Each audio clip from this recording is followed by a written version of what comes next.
All right, guys, here's how to remove an EJ257 with an engine hoist by yourself. As you can see, this is not how to every step of the way. Basically, it's the point of removing it, but it's an overview. So here's where I'm at. Obviously, radiator gone. I like to list out everything I've done in order of how I've done it. It helps go backwards from there when you install, especially if you don't get back to your project for a long time. So battery's gone, washer fluid's gone, and a lot of this I might have done more than I needed to, but I'd rather it be easy when I go to remove it. Put up on jack stands. As you saw, the front wheels are off, suspension's dropped, bumper cover, passenger headlight. You won't have to do that. I had to do that because my charge piping runs through here. Oil and coolant drained, charge piping removed, power steering removed off the power steering pump there. Intake's gone. I have the inlet still there. Fan and radiator removed, alternator removed.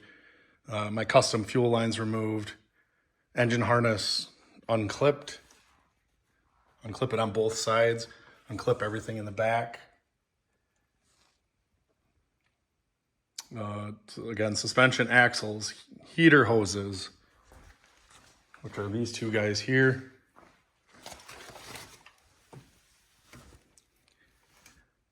Right, there's one of them, and the other is right there, a little rusty, and then this more silver color.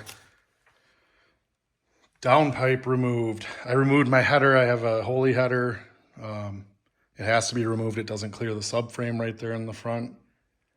I have every transmission case bolt removed and the starter removed there, except this bolt right there because it's very easy to get to. To remove the shift fork, it's not removed, but it's loose. This takes a 10mm Allen. Then you'll get this guy out of there. Then use an M6 bolt and twist it in there a few threads and then pull this piece out and remove the spring from right there, and then this will be loose. And then the two motor mount bolt nuts are removed from the underside. It's the sway bar is kind of in the way. Pitch mount. I have that bolt right there removed. In my case, I have my Perrin oil cooler removed. And that should be about it. So let's remove this last bolt from the trans case.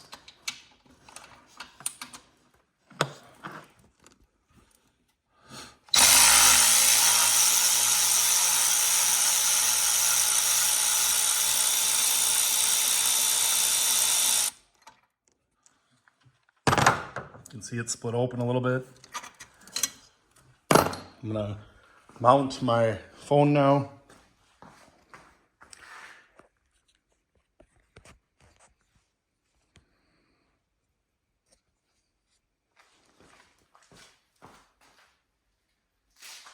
I've got a load level around here. It's pretty taut right now.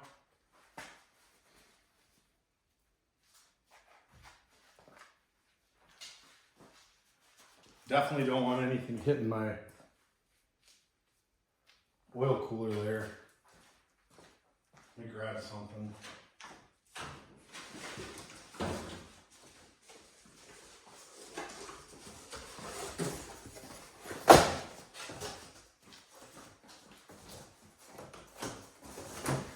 You could have your crank pulley removed right now if you wanted 2 inches more clearance. So I just raise that a little bit and give her a tug. Kind of got to get up underneath it.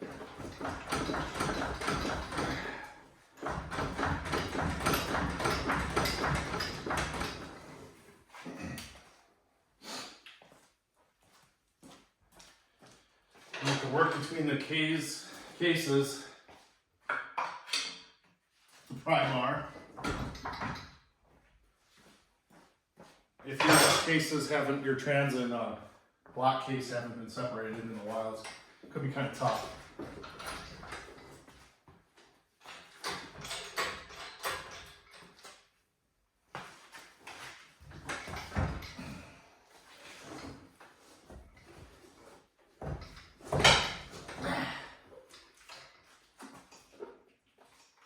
My right hand is on the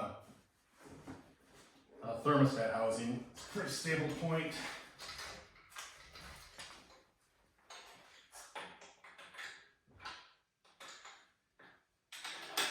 Went down a little bit.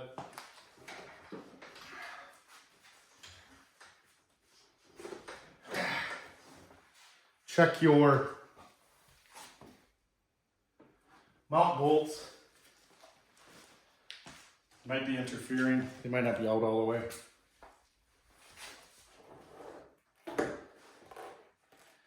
Mine are, or at least that one is.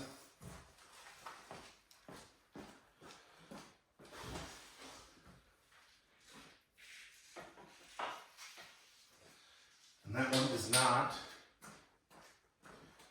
So we can rotate it a little bit.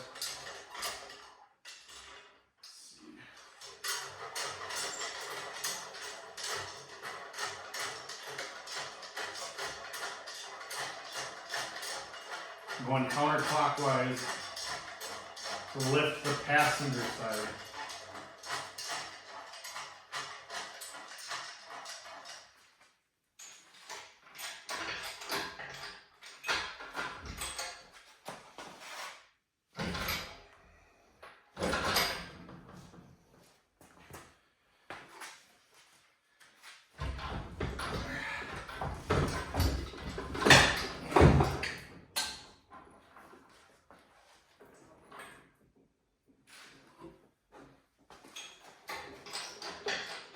Push it a little bit.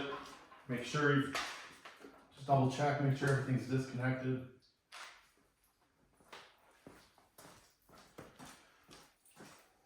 You know, O2 sensor, O2 sensors.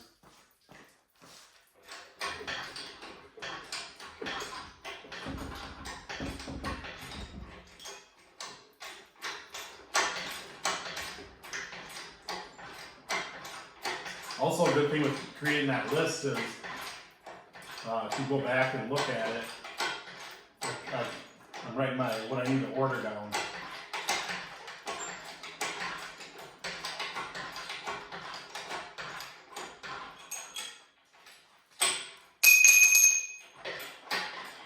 Nothing worse than waiting on parts.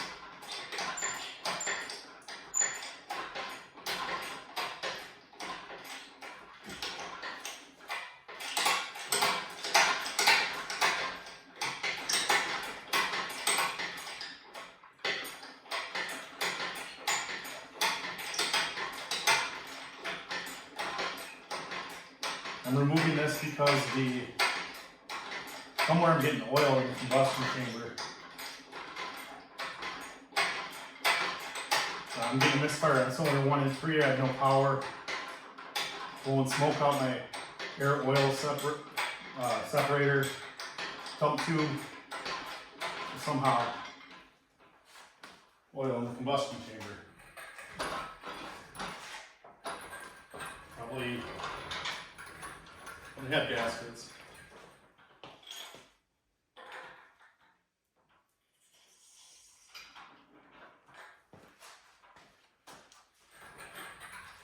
Or passenger side head gasket. This thing won't sit nicely on the ground, so make a little stand out of wood. Better get an engine stand. If you're doing this, you better have an engine stand.